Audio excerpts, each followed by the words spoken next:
Kryetari i Partisë Demokratike, Sali Berisha, në konferencën për sigurinë ushqimore, foli për neglizhencën institucionale në këtë sektor. Sipas tij, sektori i sigurisë ushqimore kontrollohet nga mafia shtetërore që rrezikon shëndetin e qytetarëve. Berisha mori shembull rastin e salmonelës, e cila u zbulua vetëm kur u sëmur nga konsumimi i produkteve të kontaminuara kryeministri Edi Rama.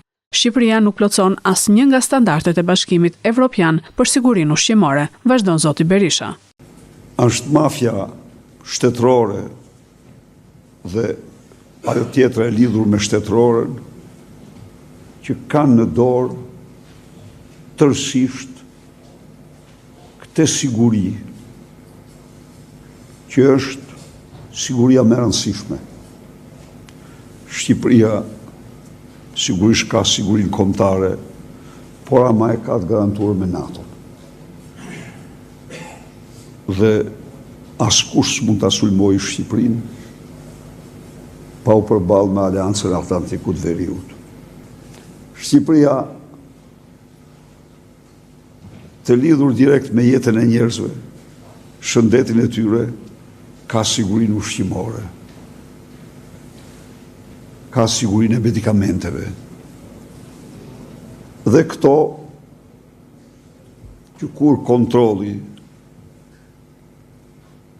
është në këthetrat e mafjes, urdhon laboratorit,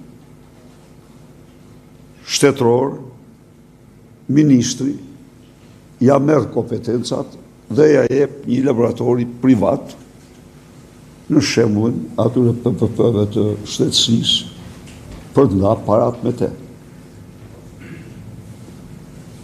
Shqipëria ka specialistë shumë të mirë, ka njerëz që e njohin, por ata janë të skajuar, janë të marginalizuar, dhe e vërteta është që gjithçka përcaktohet nga mafia. Ne themi se po ecim drejt Bashkimit Evropian. Asnjë standard të Bashkimit Evropian nuk plotësojmë. Nuk ka sot, ja u them unë ju,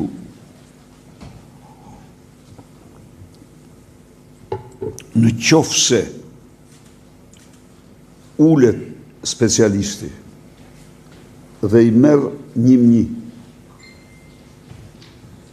standardet e fushës së tij në Shqipëri dhe krahasuar me Bashkimin Evropian, ju garantoj se nuk ekziston më asnjë krahasim.